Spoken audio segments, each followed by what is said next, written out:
You don't just think, you replay everything, again and again. Even small moments feel unfinished, like something is missing. You analyze words, tones, pauses, even silence starts to mean something. And somehow your mind never really turns off. It's not random.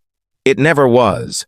You've probably told yourself it's just who you are, that you're naturally someone who thinks deeply and notices everything, but that explanation never fully satisfies you because it feels like something deeper is quietly driving it. Overthinking isn't just a personality trait, it's a response your mind learned over time, shaped by experiences where understanding things quickly or correctly actually mattered more than you realized back then. Think about how your mind reacts when something small happens, like a delayed reply or a strange tone. It doesn't just pass, it expands into possibilities, questions, and silent conclusions you didn't even ask for. It doesn't feel like curiosity, it feels like responsibility, like if you don't figure it out now, something will go wrong later, so your mind keeps working, even when you want it to stop. Most people assume you're just overthinking for no reason, but for you, it feels necessary, like staying alert is the only way to avoid being caught off guard again. That pattern usually begins in environments where things weren't clearly explained, where emotions were present but not expressed directly, and where silence often carried more meaning than words ever did. So you adapted by paying attention, not casually, but intensely, learning to read between lines, noticing subtle shifts, and trying to understand what others wouldn't openly say. Because understanding early meant safety, and missing something meant confusion. So your brain chose awareness over comfort, and that choice stayed with you. Now your mind doesn't wait for problems, it searches for them, even in calm moments, because it learned that calm doesn't always mean safe. You replay conversations after they end, not because you enjoy it, but because your brain is trying to refine, adjust, and understand every detail you might have missed. On the outside, you seem calm and quiet, maybe even detached, but internally, there's constant movement, thoughts looping, questions forming, and meanings being assigned to everything. It's exhausting in a way that's hard to explain, because nothing visible is happening, yet your mind feels like it's constantly working without rest. Sometimes it even feels like your mind doesn't fully trust the present moment, like it needs to double-check everything before allowing you to relax. And here's the complicated part.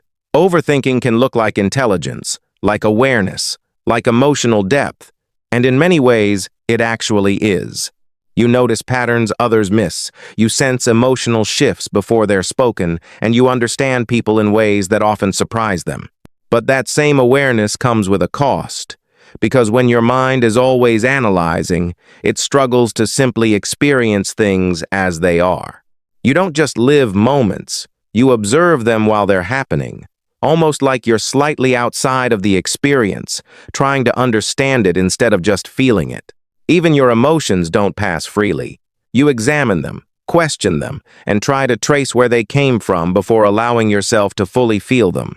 That distance creates a strange feeling, like you're present but not completely there, like part of you is always watching instead of participating. You've probably tried to relax before, to just enjoy something simple, but your mind keeps interrupting, pulling you back into analysis without asking for permission. It's strange, really strange, how something that makes you perceptive can also make things feel less real sometimes. This didn't happen by accident, it formed when you learned to rely on yourself emotionally, when clarity from others wasn't consistent or reliable. So instead of expecting explanations, you created them, filling in gaps with thoughts, interpretations, and careful observation of everything around you. That independence made you strong, because you don't easily depend on others for emotional clarity or validation, in the same way many people do. You can sit with your thoughts for long periods, process things deeply, and understand situations without needing constant reassurance from others. But that strength also means you carry most things internally, rarely expressing them immediately, choosing instead to process everything before speaking. Sometimes you think something through so much that by the time you're ready to say it, it doesn't even feel worth saying anymore. So you keep it inside, and it doesn't disappear. It just turns into more thoughts, more analysis, more internal conversations that never really end. Overthinking stretches small moments into larger ones, turning simple interactions into complex mental scenarios filled with possibilities that may never even happen. And the difficult part is, you're aware of it while it's happening. You can see yourself overthinking, but that awareness doesn't automatically stop the process. You tell yourself to let it go, to relax, to stop analyzing, but your mind keeps going because it was trained to do exactly that.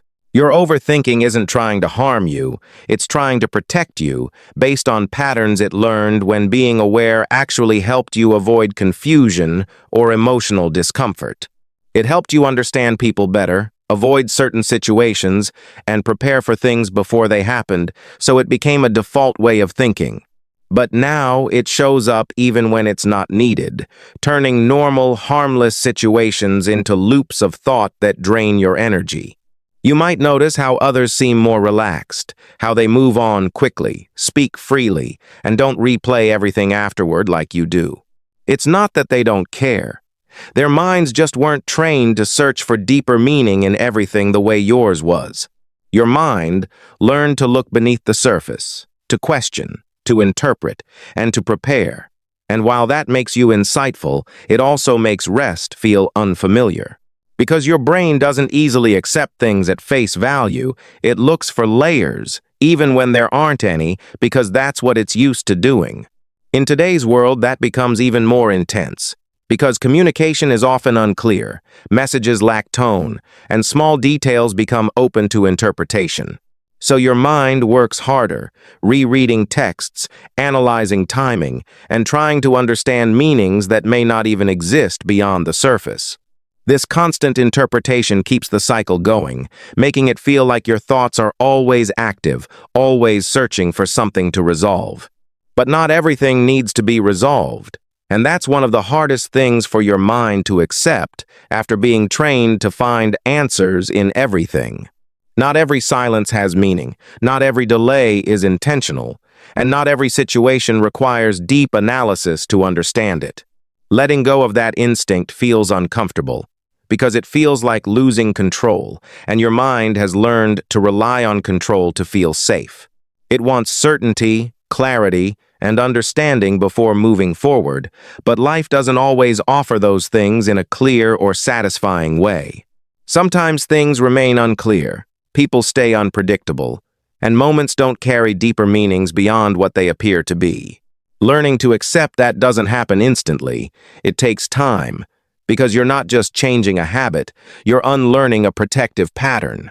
Instead of fighting your mind, you begin to understand it, noticing when it starts to spiral and recognizing the familiar patterns as they appear. You don't try to force it to stop, you just create a small pause, a little space between you and the thought that's starting to take over.